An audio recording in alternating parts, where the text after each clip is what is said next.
This is the Hofstra Radio Alumni Audio Yearbook, and today is November 15th, 2024. Please tell us your name and the years you were at Hofstra Radio.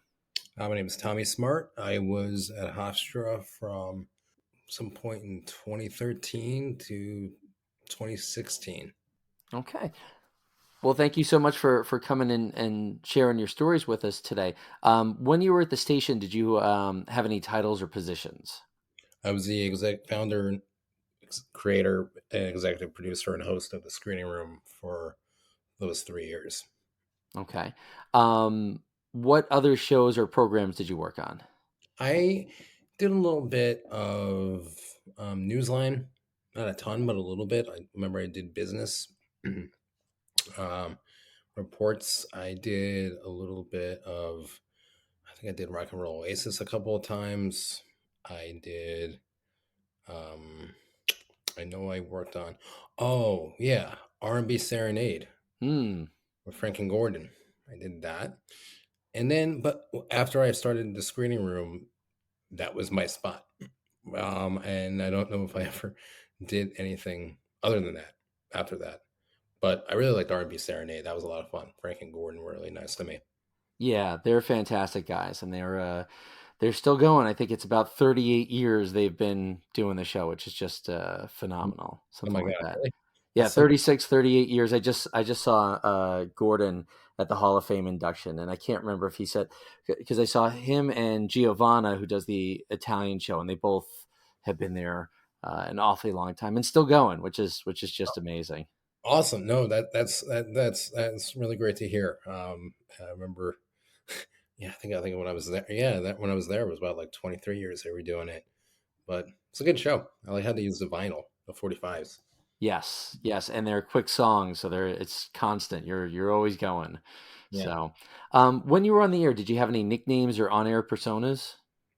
Not nicknames because I gave Christian Ladogowski like the name DJ Gowski because we Mm, were on the screening room because the idea was that he would play film scores, DJing, and I would host the show. So amongst us, it was like the screening room with Tommy Smart and DJ Gowski. Tommy Smart, everybody just loves the name. And even after I got into doing stand up, that I did like years after leaving Hofstra, or graduating rather, people just said great name. So I never thought of having like a stage name. do people assume it's a made-up name or a stage name? Sometimes, um, not a ton, but they do ask, "Is that really your name?" I go, "Yeah." Huh? Really, what I got, even when I was like a little kid, was, "Are you really smart?" Yeah, Yeah, yeah, stuff like that. yeah, kids. Yeah.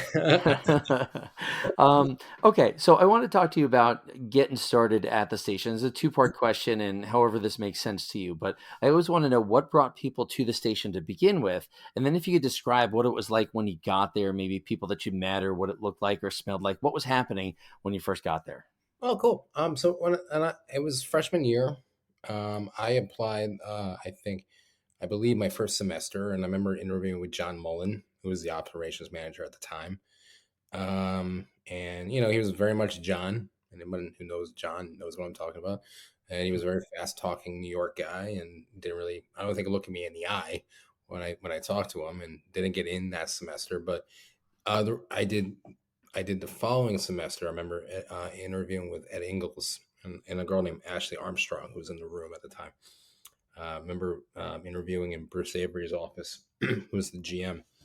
I caught wind of what the WRHU was probably when I took a tour of Hofstra, and at the time it was the fifth rated college radio station in the country.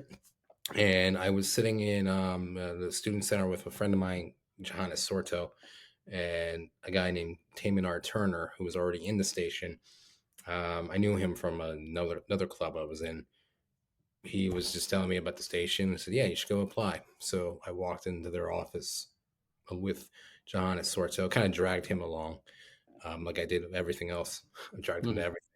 everything, and signed up, and I guess applied. And I think that was the first time.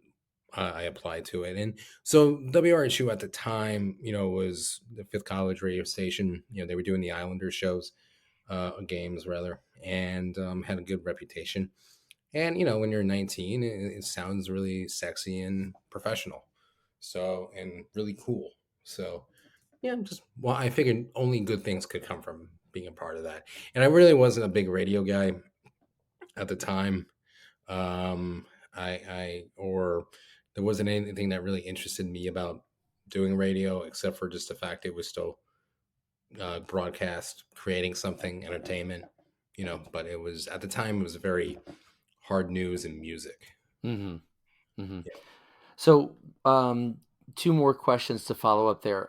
When you came to Hofstra, what were you planning to study? And I guess when you heard about the radio station, did you have any expectations of what it would be before you get over on that side of campus? Oh, okay. When I went to Hofstra to be a film major, which I was, film studies production major, and minored in religion.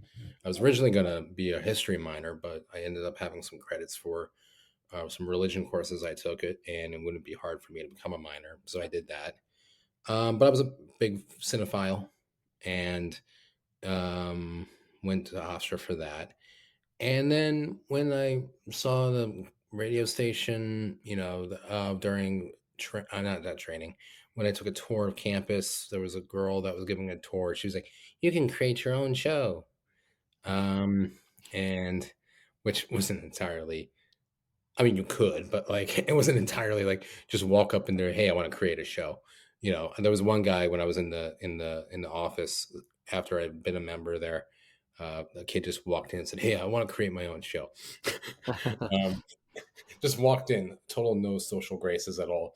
But it was kind of funny. Um, Probably somebody during the tour told him the same thing. So I just thought it was pretty cool. I don't remember now as I think about it anything other than it just being very professional and very sleek. And they John Mullen again was a great salesman, um, about how legit it was, and I credit a lot of the success of WRHU to like just his leadership and his vision. I mean, for what it could be, because it could have been totally cheesy, like college radio probably is, and other universities. Yeah. So it was always legit and very professional and very high standard at that time. So I'm glad you mentioned that about having high standards and what Mhm. Bruce and John created. And I guess so that second semester you get in to the training class. And again, not someone who's planning on doing radio and kind of doing this somewhat on a whim. What was Mhm. your impression of the training class and how did that work for you? Oh, cool. So I was already a member, I think, going into my sophomore year. That's my second semester freshman year was when I was in the training class. Right. I just thought it was cool. I was in there with I dragged Johannes Sorto into it. He got into the class. I had already met Christian Ladagowski prior, just on the house party circuit and around campus. We were already acquainted with each other. He was there, and it just we were just mesmerized by everything. I think there was definitely an idealism that comes when you're 18, 19 years old. Um, Yeah. but of talking about, you see these other members, interning at Sirius XM, which I did, or and working at NBC, ABC, CBS, all these cool spots in the city that were hubs for media. And at the time, my freshman year, we had the Mitt Romney Obama second presidential debate. And so they were covering that also. So it just felt very cool.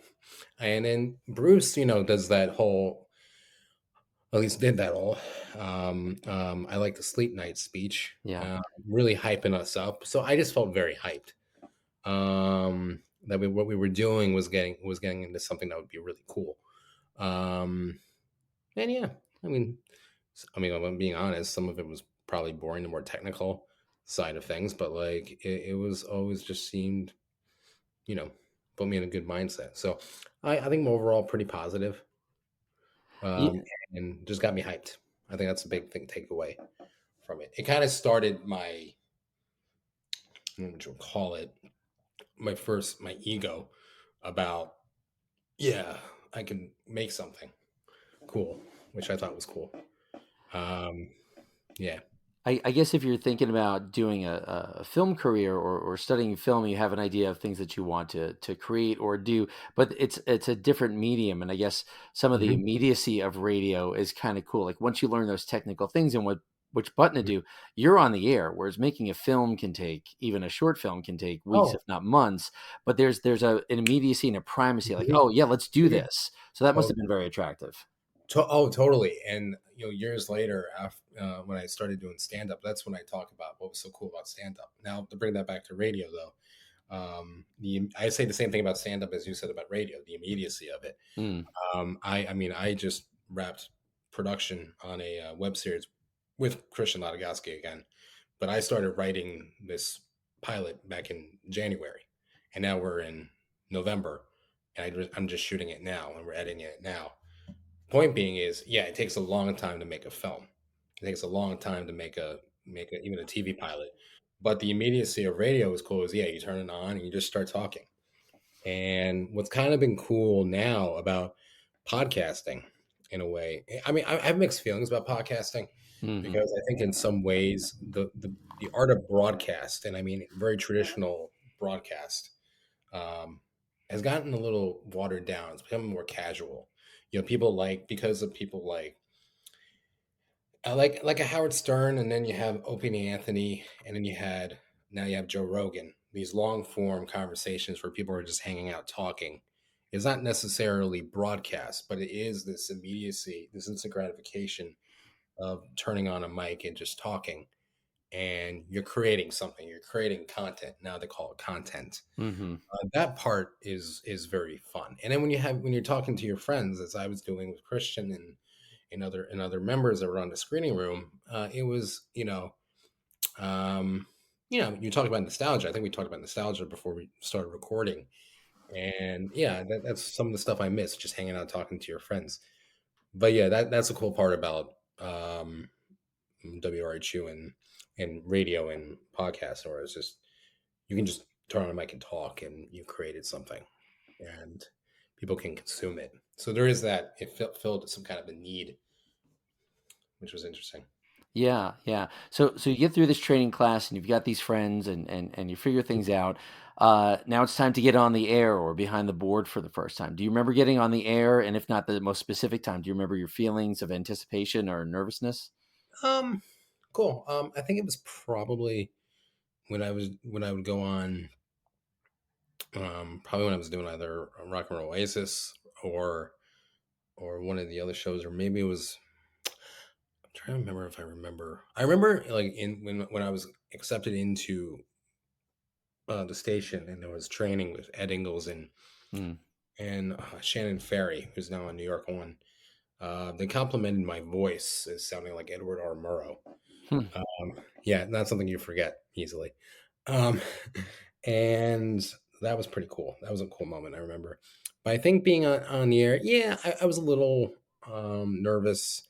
I was never a particularly shy person or anything like that. But it's different kind of animal. I think I got choked up a couple of times. I'll admit that now. And when I did Newsline, so I started like pre-recording some of it. But there are other times I was perfectly fine. I think also just a setup of how Newsline is run, that half hour, very quick, bam, bam, bam, um, setup for broadcast, which you need for broadcast, was a little more nerve wracking as opposed to when we did screening room, and that was just more casually talking. It was very easy. So yeah, I remember getting choked up a couple of times, but that didn't last long. Um, and I kind of like the challenge of it.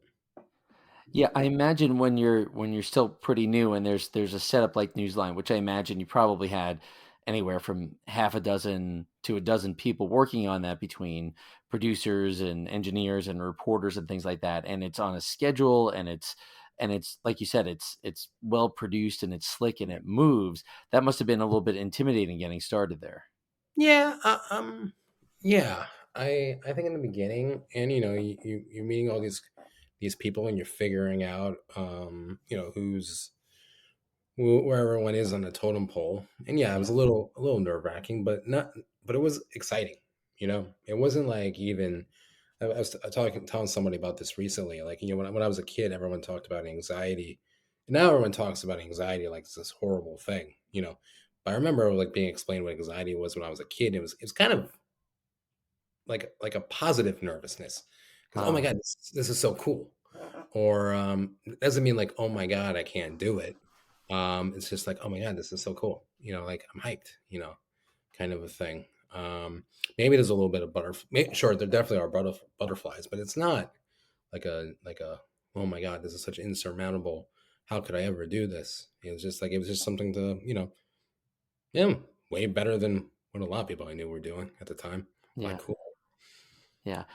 Was there kind of a light bulb moment for you where you thought, okay, I've got the hang of this, I'm good at this? Or was it just sort of a gradual, like, I'm getting better and now this is what I do? Um, I I think with it's kind of different. When I think when again a big part of my career at WRHU was the screening room, and I think the screening room we kind of found our voice like in I think our junior year, spring semester junior year. I think I had to if I look at like where the screening room started and where we were then, my you know we're freshman year. I mean, not freshman year, sophomore, spring semester, fall semester, sophomore year versus spring semester, junior year. It just like that's where like I felt like I knew what we were doing. We were creating powerful radio, interesting radio, compelling radio. As for me as a broadcaster, I think we want to talk about something like Newsline. I think I did the business reports, and that was a leg up from doing like traffic and weather. Hmm. But I think for me, if I'm looking back on it, I remember once we got to like we were doing screening room, I was like, okay, this show is actually pretty entertaining.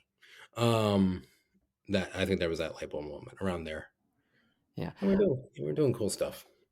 So when you're doing Newsline or something like that, you've got the feedback from someone like Ed Ingles or John Mullen, and I'm sure we'll talk more about the screening room later. But were you getting feedback from people there, or was it just you and Christian and whoever else was around, sort Um, of I, figuring it out?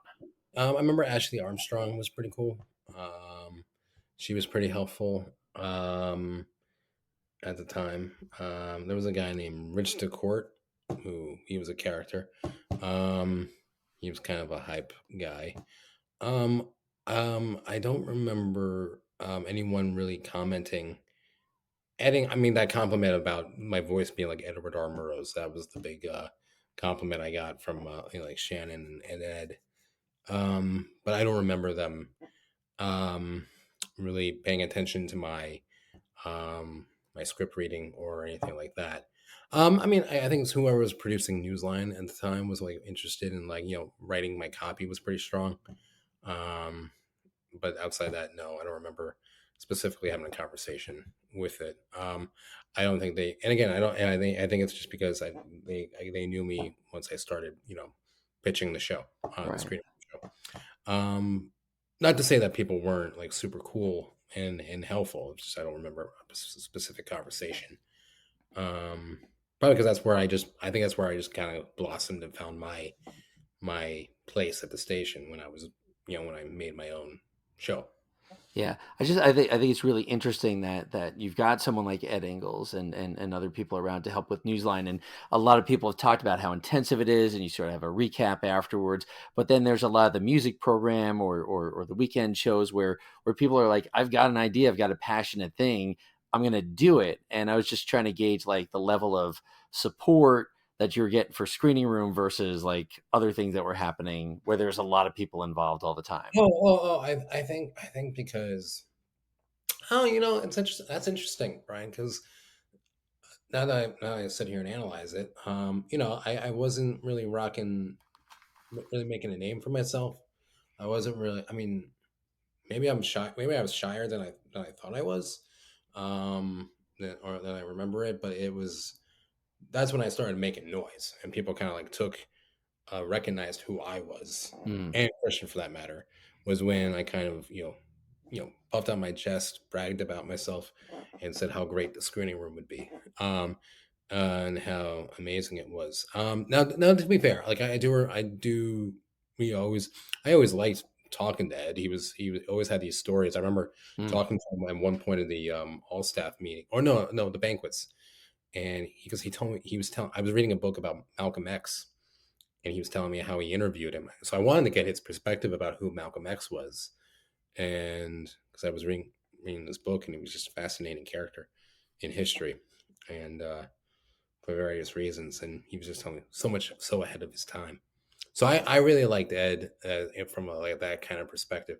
I think he told us how he interviewed like Martin Luther King when he was like incognito in New mm. York one day.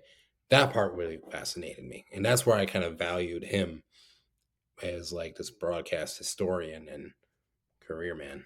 Yeah, he was an interesting guy. Yeah, and by all accounts, just a genuinely nice guy. I Oh didn't know yeah. the man, but everybody says he was great.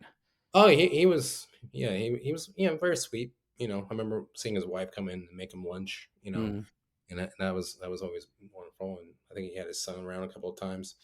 Nice man. Yeah, yeah. and definitely talented in what he did. Oh, absolutely, absolutely. You've mentioned a lot of great names and some of the people that you were with in the training class and that you got started with. I guess my next question is: did you feel comfortable socially at the station right away, or was there a time that kind of took you to find your niche?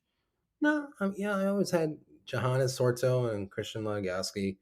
A semester, I think, like a semester later, um, another roommate of mine, Mandela Wells, he came in, and then and yeah, so there was another girl later. Her name was Janet Kaplan.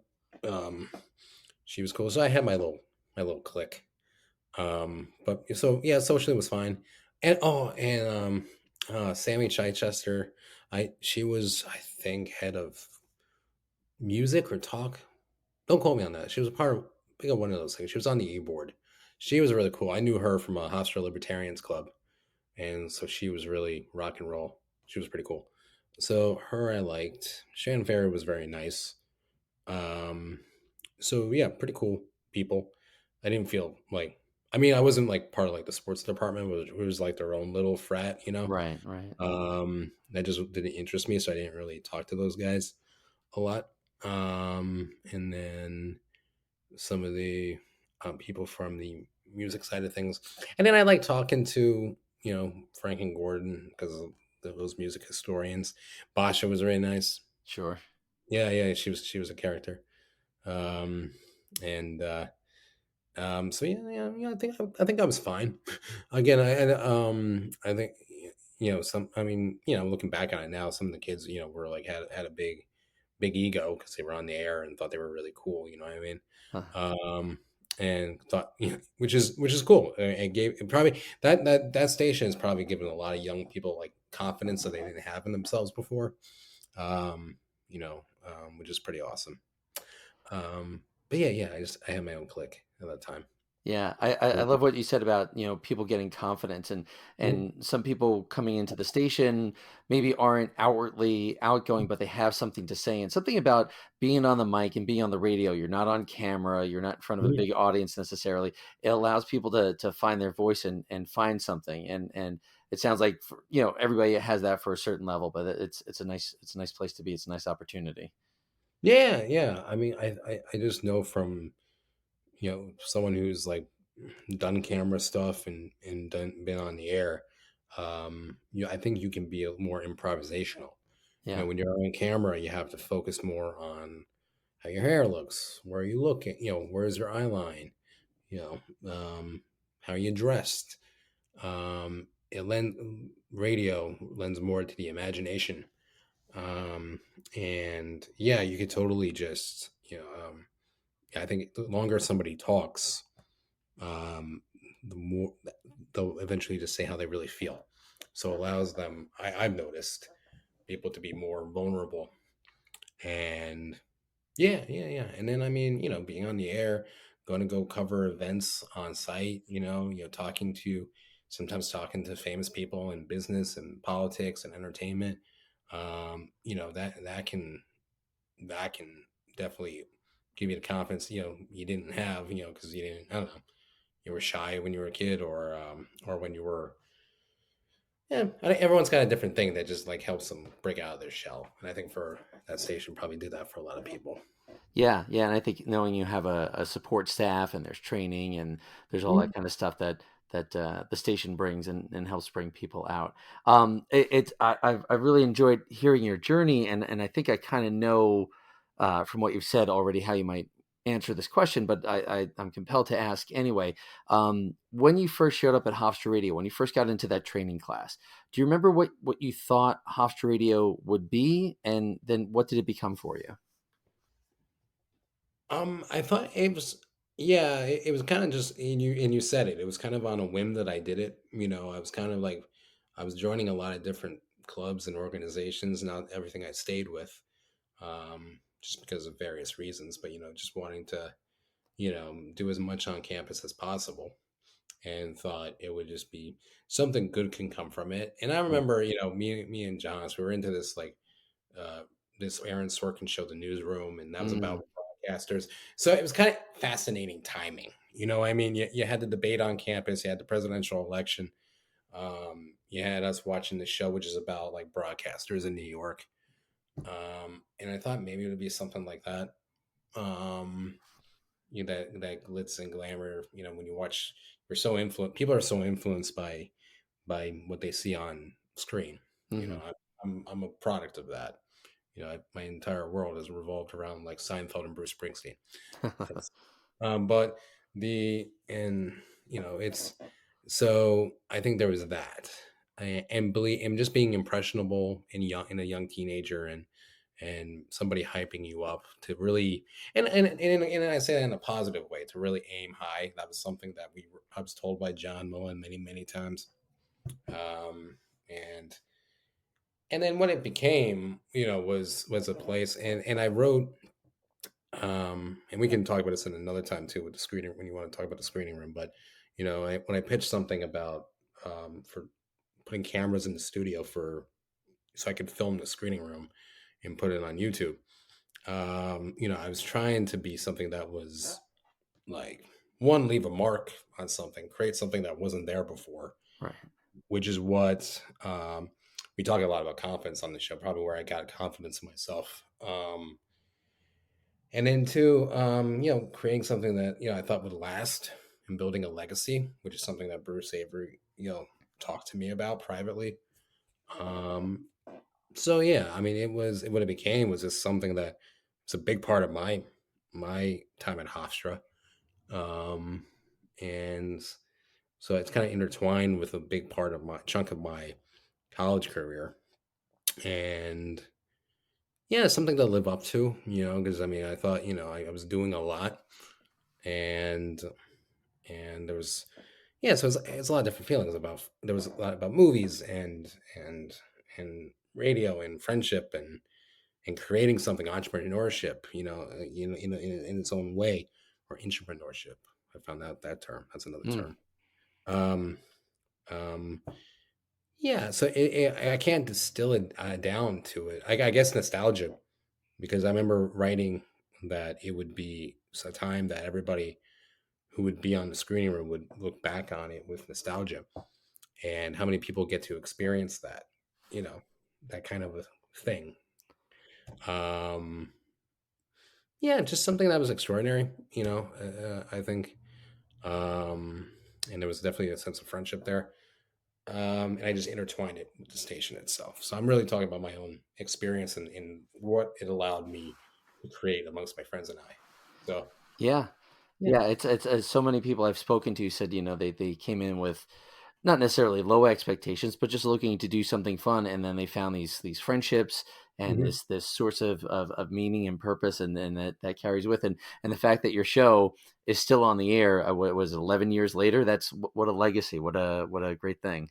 Yeah, yeah, that really was, yeah. We went back for the fifth anniversary, and then the 10th.